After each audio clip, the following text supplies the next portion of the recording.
Hello everyone, అందరికీ నమస్తే. అందరూ ఎలా ఉన్నారండి? బాగున్నారా? నేనైతే చాలా బాగున్నానండి. ఈరోజు అయితే ఇది మండే వ్లాగ్ అండి. సో మండే షానుకి అయితే స్కూల్ లేదు.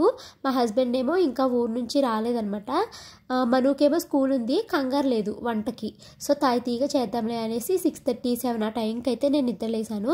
నేను ఈ బీరకాయలు అయితే పీల్ చేసుకునే లోపల మా వారైతే ఊరు నుంచి వచ్చేసారండి. ఇక్కడ వీడియో అయితే రన్ అవుతుందండి. ఈరోజు ఈ వీడియోలో నేను పిల్లలకు సంబంధించి ఒక మంచి కంటెంట్ అయితే మీతో షేర్ చేస్తాను. అంటే మేము ఒక బుక్లో చదివిందనమాట. How to talk so kids will listen and listen so kids will talk అనేసి ఒక బుక్ అండి. ఇది ఇంగ్లీష్ బుక్.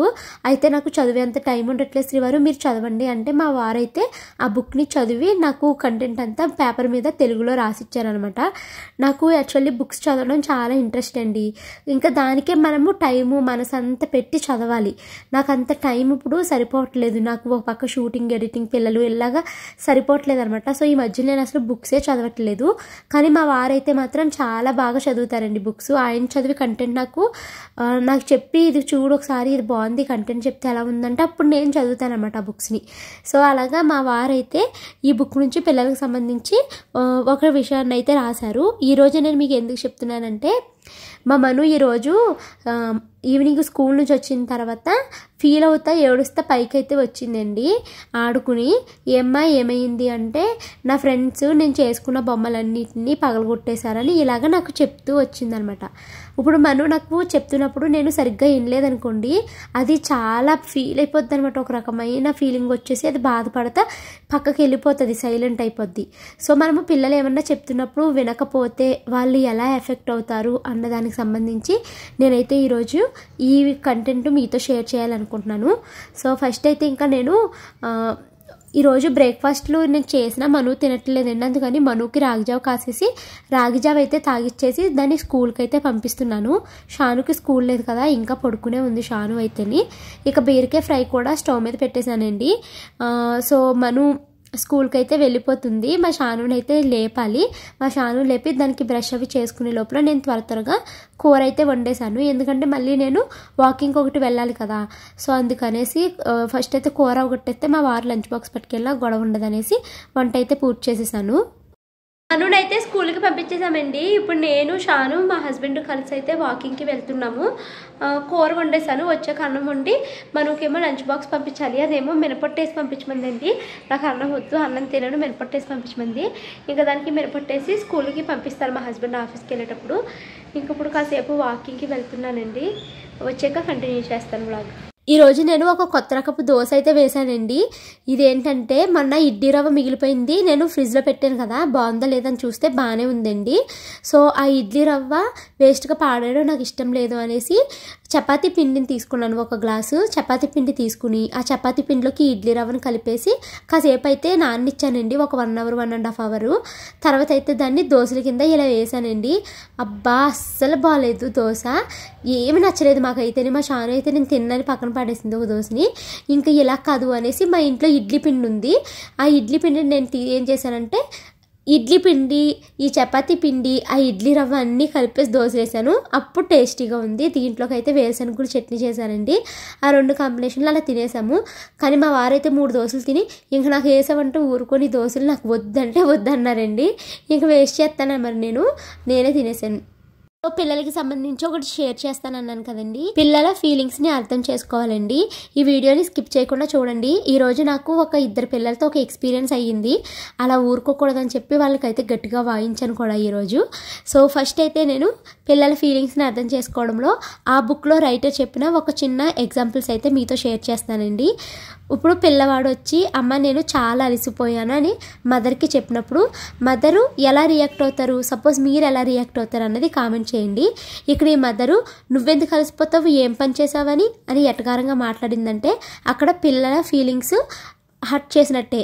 పిల్లలు ఎందుకు అలసిపోరు, వాళ్ళకి స్కూల్లో ఏమన్నా ఆటలాడుండొచ్చు, లేదా ఎందుకైనా అలసిపోవచ్చు కదా, అలసిపోవడానికి రీజన్ తెలుసుకోకుండా నువ్వెందుకు అలసిపోయావు, నువ్వేం పని చేసావని అలసిపోయావని మదర్ కోపంగా అంటే ఇక్కడ పిల్లల ఫీలింగ్స్ చాలా హర్ట్ అవుతాయంటండి. ఇక నెక్స్ట్ పిల్లోడు వచ్చి అమ్మ నేను ఈ టీవీ షో చూడాలని ఉంది చూడనా అన్నారనుకో, లేదు అది ఎడ్యుకేషన్కి సంబంధించింది కాదు నువ్వు చూడొద్దు అనేసి మనము కరాఖండిగా పిల్లలకి చెప్పకూడదంటండి. ఇలా అనేసి రైటర్ అయితే ఆ బుక్లో చెప్పారనమాట. సో ఇలా మనం ఎప్పుడు పిల్లల ఫీలింగ్స్ని అర్థం చేసుకోకుండా ఉంటే వాళ్ళు చాలా కన్ఫ్యూజన్లో ఉండిపోతారంట. కాబట్టి పిల్లలు చెప్పేది విని వాళ్ళకి హెల్ప్ చేస్తూ ఉంటే అప్పుడు వాళ్ళు మనతో ప్రతిదీ షేర్ చేసుకుంటూ ఉంటారు. అలాగే ఏమన్నా చెబుతూ ఉంటే మనము వాళ్ళు ఏం చెప్తున్నారు అన్నది ఫుల్ అటెన్షన్తో వినాలి. ఫోన్ చూస్తూనో లేదా ఏదో పని చేస్తూనో సరే అని మాత్రం అనకూడదంట. వాళ్ళు చెబుతూ ఉంటే మనం అవునా అలాగా సరే ఇలా అన్నట్టుగా మనం సందర్భానికి తగ్గట్టుగా కొడుతూ ఉండాలంట. వాళ్ళకి అర్థమవుతుందంట, ఓకే నేను చెప్పేది అమ్మ నాన్న వింటున్నారు అనేసి. అలాగే పిల్లలు చెప్పేదాన్ని బట్టి వాళ్ళ ఫీలింగ్స్కి నేమ్ ఏంటి అన్న చెప్పండి. సపోజ్ మీ పిల్లలు బాధపడుతూ ఇంకొకరి మీద కోపంగా ఏమన్నా చెప్తున్నారనుకో, నీకు తన మీద కోపం వస్తుంది కదా, ఈ ఫీలింగ్ని కోపం అంటారు అని చెప్పాలంట. అలాగే ఇంకొక విషయాన్ని ఏమన్నా వాళ్ళ ఫ్రెండ్ ఇలా చేసిందమ్మా, వాళ్ళ ఫ్రెండ్ పట్ల అలా చేసిందమ్మా అని చెప్తూ ఉంటుంది. ఇప్పుడు మా షాను ఉందనుకో, మా షాను నాకు కొన్ని చెప్తాదండి, అమ్మ మా ఫ్రెండ్ వేరే వాళ్ళ ఇంటికి ఆడుకుంటాకి వెళ్ళినప్పుడు మా ఫ్రెండ్ ఇంకొక ఫ్రెండ్ వాళ్ళవి అన్నీ పాడు చేసేసిందమ్మా, అలా చేయకూడదు కదమ్మా అనేసి నిన్న నాకు చెప్తుంది అనమాట. సో ఇలా చేయకూడదమ్మా, ఇది మంచి ప్రవర్తన కాదు, ఇది మేనర్స్ లేదు అని అనుకుంటారు, సో ఇలా ఎప్పుడు చేయకూడదు అనేసి నేను దానికి చెప్తానమాట. సో అక్కడ నేను చెప్పింది అలాగ ఎదుటివారి వస్తువుల్ని వాళ్ళ పర్మిషన్ లేకుండా తీసుకుని పాడు చేయడం అన్నది మంచి పద్ధతి కాదు, దాని నేమ్ ఇది అని నేను దానికి అర్థమయ్యేలాగా చెప్పాను. అలాగే వేరే ఫ్రెండ్స్ని చూసి మన పిల్లలు అసూయగా కుళ్ళిపోతూ వాళ్ళని తిట్టుకుంటూ ఉన్నారనుకో, ఇప్పుడు నీకు వచ్చింది కదా ఈ ఫీలింగ్ని, దీన్ని అసూయ జలస్ అంటారు, ఇలా ఉండడం అంత మంచిది కాదు అని పిల్లలకి నేమ్స్ పెట్టి చెప్పాలంట. సో దట్ వాళ్ళకి వచ్చిన ఫీలింగ్ ఏంటి, ఆ ఫీలింగ్ నేమ్ ఏంటి అన్నది వాళ్ళకి క్లియర్గా అర్థమవుతుంది. అండ్ అది మంచా కాదా అన్నది కూడా చెప్పాలి. సో దట్ వాళ్ళకి ఇది మంచి ఇది చెడు అనేసి అర్థం చేసుకునే తెలివి అన్నది వాళ్ళకి వస్తుంది. పిల్లలకి ఫీలింగ్సా అనేసి చాలామంది వెటకారంగా తీసుకుంటారండి. ఇప్పుడు పెద్దవాళ్ళము మనకే ఫీలింగ్స్ ఉన్నప్పుడు చిన్న పిల్లలు వాళ్ళు ఒకరికి చెప్పుకుంటూ అరుస్తారేమో తిడతారేమో అని భయంతో వాళ్ళు చాలా సతమతమైపోతారు. పిల్లలకి పెద్దవాళ్ళకన్నా ఎక్కువ ఫీలింగ్స్ ఉంటాయండి, వాళ్ళు చెప్పుకోలేరు. సో వాళ్ళని మనమే అర్థం చేసుకోవాలని నేను అనుకుంటాను. ఇక్కడ ఫీలింగ్స్ని అర్థం చేసుకోకపోతే పెద్దవాళ్ళమైన మనం ఎంత బాధపడతామో ఒక ఎగ్జాంపుల్ అయితే రైటర్ చెప్పారండి. సపోజ్ మీరు ఆఫీస్లో పనిచేస్తున్నారనుకోండి, మీరు పనిచేసే ఆఫీస్లో మీ బాస్ వచ్చి సాయంత్రంలోకి పని చేయాలనేసి చెప్తారనమాట. కానీ మీకు ఒకదాని తర్వాత ఒకటి వేరే పనులు రావడంతో బాస్ చెప్పిన పని చేయడం ఆలస్యమైందో లేదా మొత్తం చేయలేదు. సరిగ్గా సాయంత్రం మీరు ఆఫీస్ నుంచి బయలుదేరే సమయానికి మీ బాస్ వచ్చి చెప్పిన పని చేసావా చేయలేదా అని అడుగుతారు. మీరు చేయలేదని సమాధానం చెప్పినప్పుడు బాస్ మిమ్మల్ని చడామాడా తిట్టేశారనుకోండి, అప్పుడు మీరు ఎలా ఫీల్ అవుతారు? ఆ నెక్స్ట్ డే అంతా మీకు అదే ఆలోచన వస్తుంది కదా. సో ఆ నెక్స్ట్ డే మీరు ఆఫీస్కి వెళ్ళి మీ బాధని మీ కొలీగ్స్తో షేర్ చేసుకున్నప్పుడు ఒకవేళ మీ కొలీగ్స్ మీతో ఎలా మాట్లాడితే అప్పుడు మీ బాధ మరింత ఎక్కువగా పెరుగుతుంది. ఫర్ ఎగ్జాంపుల్గా మీరు మీ కొలీగ్స్కి ఇలా బాస్ నన్ను తిట్టాడు, నేను చాలా పనిలో ఉన్న పని చేయడం లేట్ అయ్యింది అన్నప్పుడు మీ కొలీగ్ మీకు ఎలా సమాధానం చెప్పారనుకో, నువ్వు బాస్ చెప్పిన పని చేయాలి కానీ వేరే పనులు ఎందుకు చేసావు అని ఒకళ్ళు, ఒక్కొక్కసారి జీవితంలో అంతే అన్నీ చివట్లే అలవాటు పడిపోతాయి, ఇలా తిట్లు తింటా ఉండు అని ఇంకొకరు చెప్పారనుకోండి. లేదా ఇంకొక వ్యక్తి బాస్కి ఆ వర్క్ చాలా ఇంపార్టెంట్ అయి ఉంటుంది అందుకే ఆయన అలా కోపడ్డారు అని ఇలా చెప్పారనుకోండి, మీ మనసు అన్నది అక్కడికి సాటిస్ఫై అవ్వదు, హ్యాపీగా ఫీల్ అవ్వదు. ఎందుకంటే ఎవరు మిమ్మల్ని అర్థం చేసుకోలేదు, అందరూ బాస్ని సపోర్ట్ చేస్తూనే మాట్లాడారు, ఇక్కడ నాదే తప్పు అన్నట్టు మాట్లాడారని మనం ఫీల్ అవుతాం కదా. సో అలాగే పిల్లలు కూడానండి. సపోజ్ ఇప్పుడు మీ ఫ్రెండ్స్ అంటే మీ కొలీగ్స్ అలా కాకుండా వేరే విధంగా మాట్లాడుంటే అంటే పైవన్నీ కూడా మన ఫీలింగ్స్ని వాళ్ళు డినే చేస్తున్నారు, సో మనకి ఇంకా బాధ కలుగుతుంది.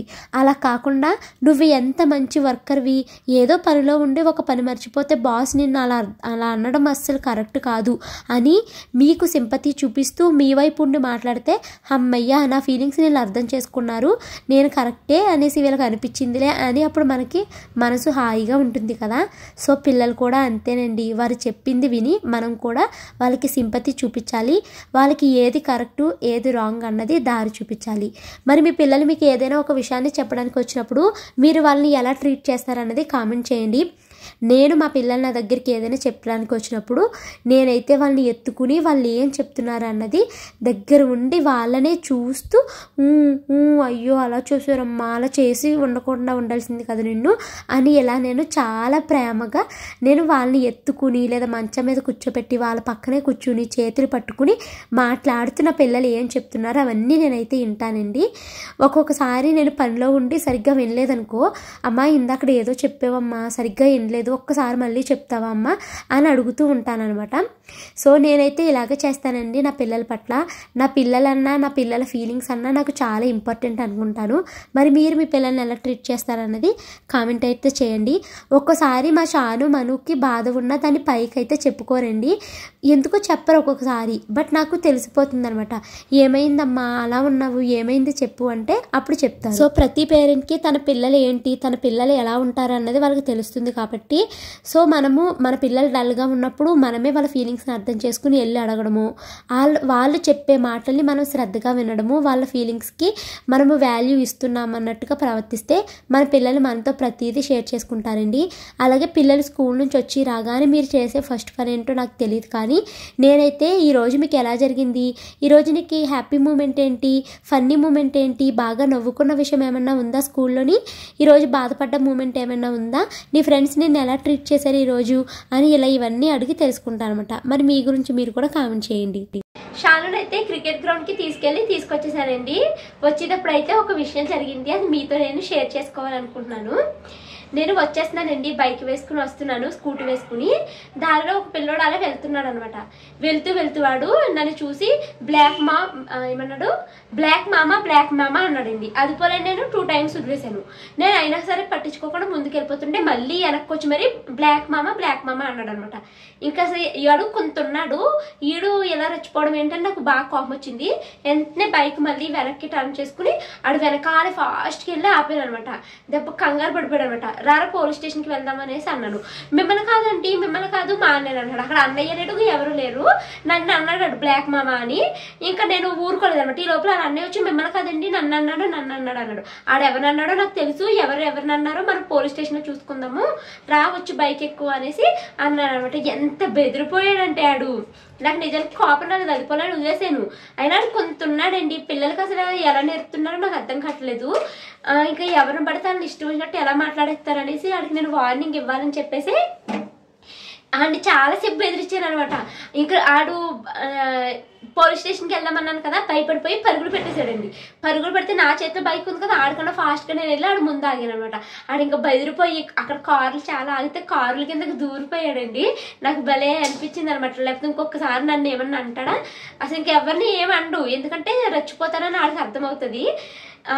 ఇంకా ఆడు కార్ కిందకి దూరిపోయి ఈ లోపల అన్నీ వచ్చి నన్ను ఆపేస్తున్నాడు అనమాట, బైక్ ముందుకు వెళ్ళనివ్వకుండాని. అప్పుడు నేను గట్టిగా రైస్ ఇచ్చేసరికి ఆడు భయం వేసి తప్పుకున్నాడు. ఈ లోపల ఆడు పరుగును వేరే రోడ్డుకి వెళ్ళిపోయాడు. ఆ రోడ్డుకి కూడా నేను బైక్ వేసుకుని వెళ్ళిపోయి, ఇప్పుడు నాకు మీ అమ్మ మీ నాన్న ఇల్లు ఎక్కడో నాకు చెప్తావా లేదా పోలీస్ స్టేషన్కి వస్తావా అని గట్టిగా అడిగాను.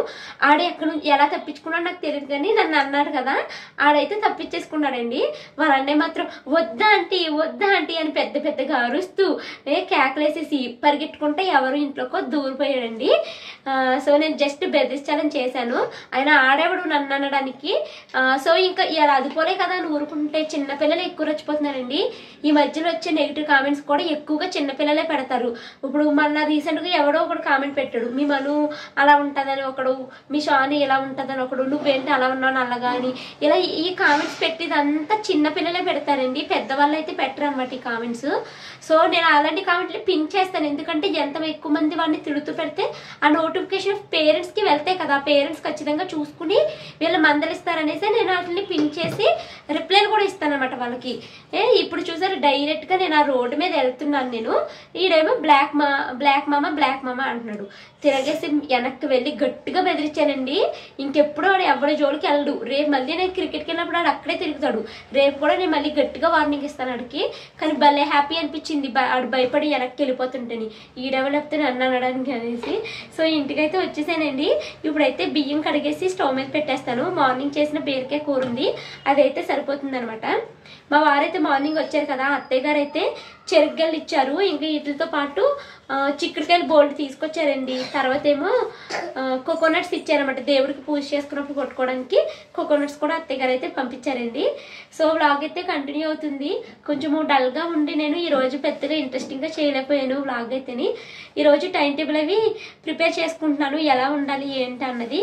సో నేను నా వర్క్లో బిజీ అవుతేనే ఇంట్లో ఉన్న టెన్షన్స్ నుంచి బయటకు రావచ్చేమో అని అనిపిస్తుందండి. సో వ్లాగ్ కంటిన్యూ అవుతుంది. అన్నం అయితే పెట్టేస్తాను. మా మను మీకు హాయ్ చెప్తుంది. ఇది చిన్నగా ఉంటుంది కదా, కనిపించట్లేదు అనమాట. హాయ్. సో మిమ్మల్ని కూడా ఎవరైనా చిన్నపిల్లలే కదా అని ఊరుకోకూడదండి. వాళ్ళకి ఇప్పుడు కరెక్ట్గా మనం బుద్ధి చెప్పాలి. అసలు వాళ్ళు ఎవరండి, నేను రోడ్డు మీద వెళ్తున్నాను, వాడు రోడ్డు మీద వెళ్తున్నాడు, ఇష్టం మాటలు ఎలా అంటాడు చెప్పండి. అందుకనేసి నేను అన్ని కొంచెం సేపు బెదిరించాను. మరి నేను చేసిన తప్పు అనిపించిందో, మీకు కరెక్ట్ రాంగ్ అనిపించిందో, కరెక్ట్ అనిపించిందో నాకు తెలియదు, కానీ నాకైతే నేను కరెక్టే చేశాను అని అనిపించింది. ఇంకెప్పుడు వాడు ఎవడి జోలికి వెళ్ళాడు అనమాట. టైం అయితే 9:45 అవుతుందండి. పిల్లలిద్దరినీ కాసేపు అయితే చదివించాను. ఇంకా పిల్లలు చదివించేది ఇది ఏ వీడియోలు అయితే పెట్టుకోవాలనుకోవట్లేదు, ఎందుకంటే నేను క్వాలిటీగా చదివించాలి పిల్లల్ని అనుకుంటున్నానండి. ఇంకా పిల్లల్ని చదివించడం అయితే కంప్లీట్ అయ్యింది. నాకు చాలా తలనొప్పిగా ఉందండి. కొన్ని డేస్ నుంచి చిరాకుగా ఉంటుంది, ఏదో ఒకటి అవుతుంది అలాగే ఇంట్లోని. ఇంకా తలనొప్పి అనమాట. అసలు తలనొప్పి ఎంత తలనొప్పి. ఇంక ఇగోండి డిన్నర్ అయిన తర్వాత గిన్నెలు ఉన్నాయి, ఆ గిన్నెలు అయితే నేను ఇప్పుడు క్లీన్ చేసుకుని పడుకుంటాను. తోమడం అయితే కంప్లీట్ అయిపోయిందండి. ఇందాక షాను మను ఆల్రెడీ చదివించేసాను. ఇప్పుడు షాను మను కోసం అయితే కొన్ని యాక్టివిటీస్ని ఇలాగా పేపర్ మీద అయితే రాయమని చెప్పాను అనమాట మా హస్బెండ్కి. నేను గిన్నెలు తోమతకి వెళ్ళేటప్పుడు ఇలా రాశారు. ఇప్పుడు షాను మను చేత అయితే నేను ఇవి చేపిస్తున్నానండి. చూడండి, ఇది ఉంది కదా, ఇవి ప్యాటర్న్స్ అనమాట. అంటే ఇక్కడ మనకి సర్కిల్ స్క్వేర్ వచ్చింది కదా, నెక్స్ట్ ఏం షేప్ వస్తుంది అన్నది పిల్లలు చేయాలి. ఇలా మనం ఎనీ ప్యాటర్న్ అయితే ఇచ్చుకోవచ్చండి. మనము గూగుల్లో వెతికితే బోల్ ప్యాటర్న్స్ కనిపిస్తాయి. ఇది ఒకటి యాక్టివిటీ. నెక్స్ట్ ఇదిగోండి, ఇది అంటే ఇందులో ఇక్కడ మనం కొన్ని వర్డ్స్ రాస్తాం కదా, ఇవి సెట్ చేయాలన్నమాట పిల్లలు. ఇలా అనమాట. ఈ యాక్టివిటీస్ చాలా ఈజీ అండి, పిల్లలు ఇంట్రెస్టింగ్గా చేస్తారు. ఇవి నేను చేయించి షార్ట్ వీడియో అయితే పెడతాను, మీరు షార్ట్లో చూడండి.